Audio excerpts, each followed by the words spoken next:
السلام عليكم ورحمة الله وبركاته. مقعيق وسهرة maanta waxaan intusinaa magaalada aan deganahay sida u taalo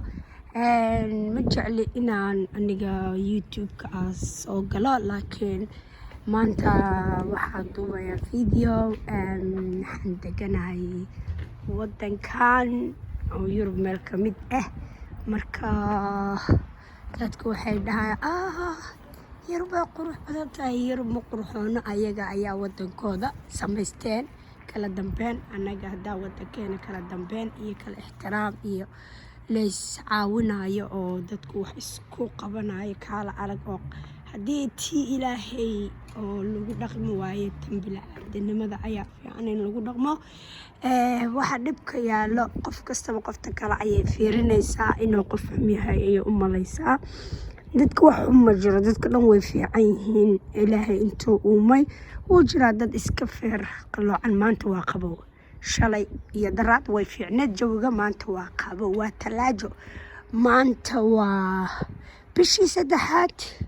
kowgeedii amba March sidaa u taqaanin waa maanta subaxii hadda ii tahay waxay ii tahay 9:15 dadka u yaqaan anagana waxaan u naqaanaa 3:15 wallaahi been ma sheegaa Yurub hal mid ayuu ku fiican yahay qofku ugu xadgudbi karta ma leh qofku caay karta ma leh qofku maagi karta ma leh ninka cadaanka ayaa la doodi kartaa dacwey kartaa wadamada muslimiinta laakiin waxa iska yaala dhibaato badan iyo warar badan haddii wadamada muslimiinta diinta waa wax macaan maasha Allah dadka lagu wada dhaqi lahaa way fiicnaan lahayd subhanallah waa la isdulminaa waa la isdiriraa waa la ismaagaa qof kasta oynayso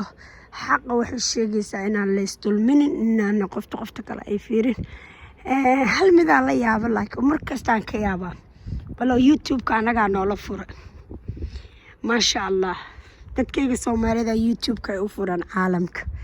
Soomaalida waa bobel waa dad oo kala arag ah waa dad shaatiriin ah waa dad aqli badan waa dad hadal badan oo qosol badan oo deel badan oo qayrka iyo shartaba waxba u arkin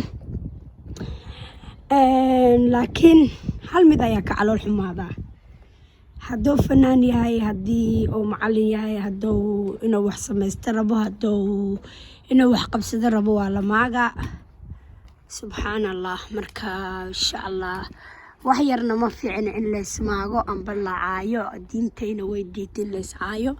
diintayna in qofta kale ay ku mashquulto way diiday marka waxaan u malay karaa inuu dhibka iska badan yahay marka dhibaatadan waa iska badan tahay insha Allah haddana wadankan corona xiray magaalada dhan waa arkay cidla meel halkan hadda imaade ma imaan weligay laakiin waa imaan jiray ilmahayga imaan jiray markay yaryariis ahaayeen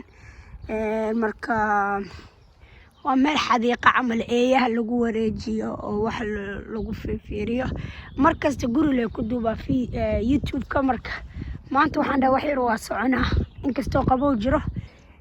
dhibka yaala oo ugu weyn waxa waaye markasto waa la iska dhib qabaa haddaan iska nahna dad muslimiina wadamadan noogu luma talagelan anaga dad muslimiin ayaa nahnay aadamka wax kasta inoo dhagayna maqlo markaa joogto wadan gaalo wallaahi waxaa kaa dhamaanaysa xataa raxmadii badneed iyo ilaahay aad iyo aad kala stortar anigu ugu ay maasha Allah oo u jeclahay diintayda awlaadeydana inaan bara ayaan jeclahay marka waana bara maasha Allah ilmeyga waxyaalo badan ay ka fahmayaan diinta laakiin dhibkana haysto waa qabow ma arkaysi hooyo ma arkaysi adeer ma arkaysi abti ma arkaysi family dadka Yurub joogana ag labadooda waa dad iska dhibaataysan ayagaba wax ay ku qaban karaan male stresska caali nasasho male haddaan been sheegaynin dadka Soomaaliya Afrika jooga aad ay u nasteen ilaa uu nicmeeye maanta waxaan ka hadlaa wiil yar oo maasha Allah Ethiopia maasha allah dadku xaqa dadka iska ilaaliyo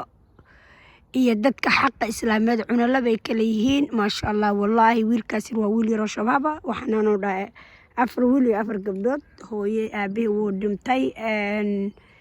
adigu single maata ayaa la dhahaa mayo ayuu dhahaa aniga single ayaa ahay ayuu dhahaa hooyo wiilkeeda Mareykanka ugu soo diray 6,000 oo dollar oo bajaadka ugu tagto isbitaalka u socotay hooyadii oo nafta ka bixi rabto ayaa wiilkii wuxuu sameeyay lacagtii saan ayuu u fiiri wuu arkay wuu orday yaa maanta adduunka qofoo ilaahay u nicmeeyay ayaa maalkaas islaam dhiibi karto wiilkaas maasha allah tabaarakallah wallaahi ilaahay ha ku xaafido meesha lacagtaas ka dhiibtana ilaahay bedelkeeda ha kuugu bedelo lacag adduunka meelaa kala geysid weyse allah ha ku siiyo qalbi jada aniga kuugu duceynaa haddii kaa dhumo way dhib badan tahay hadda sanadkii hore dhexdiisa dhammaadkiisa ayaa waxa waaye katiino weyn oo shabka ah oo 42 garaa ma u waala laakiin waa u fikir waxay rahan allah haddaa sadaqayleed xataa ma fiicnaa leeno oo 2 kudhaa ka bixi meel ay aaday ma sheegi karo qof aan ku dambaabi karna ma leh wiilkaas ka wara maasha allah tabaarakallah oo helay 6,000 dhiibay ilaahay ku barakeeyo maasha allah wiil yarna waa oo shabaab 20 xataa ma dhamo waa wiil yar sida aniga fiiri karo hooyadii oo qalaas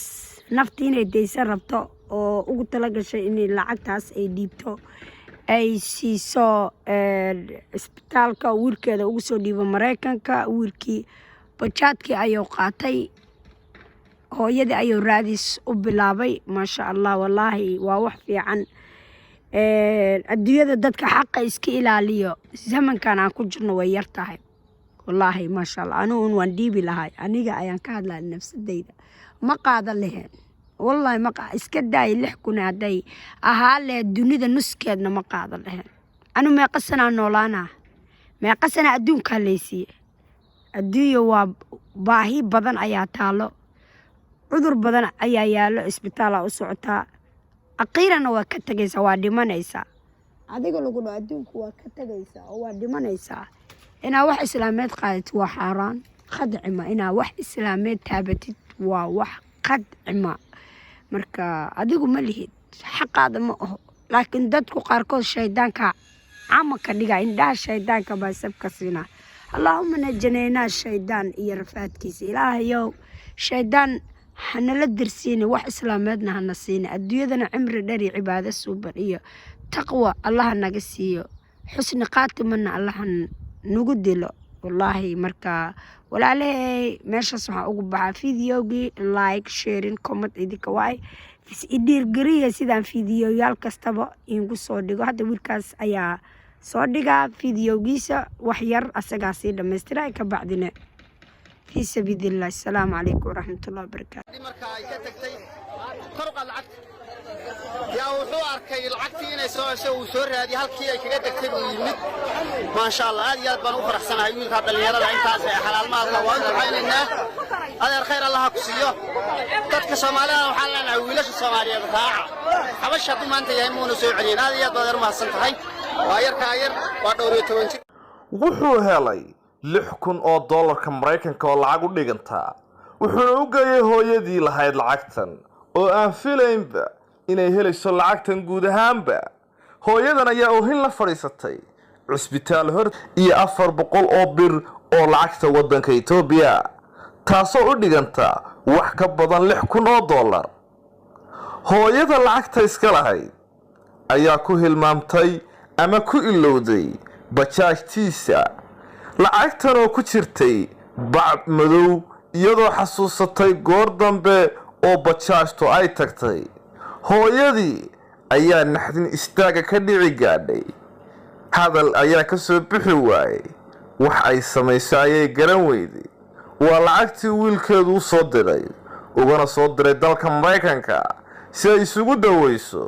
oo ay caafimaad ugu marto guuleed ayaana ku soo laabtay goobtii ay kaga degtay hooyada lacagta iska lahayd isagoo wada lacagtii iyadoo halkaasi oo lagu duceeyey Guuleed wanaagga uu u sameeyey hooyadan dhibaataysan ee xanuunsanaysa ee lacagteedii ee wiilkeedu u soo diray ayna doonaysa inay isku daweyso u soo celiyey. dad badan oo ku nool magaalada Jigjiga ee xarunta dowlad deegaanka Soomaalida Itoobiya ayaa aad uga falceliyey dhacdadani maadaama aanay filayn hooyadani in bajaajle wiil yar ahi oo dhalinyaro ah uu soo celiyey lacag gaaraysa $6,000 oo ay u keeno. hooyada ayaa qaadan weyday balse hooyadan ayaa ka samirtay iskagana tagtay meeshii iyadoo aaday gurigeedii. balse Guuleed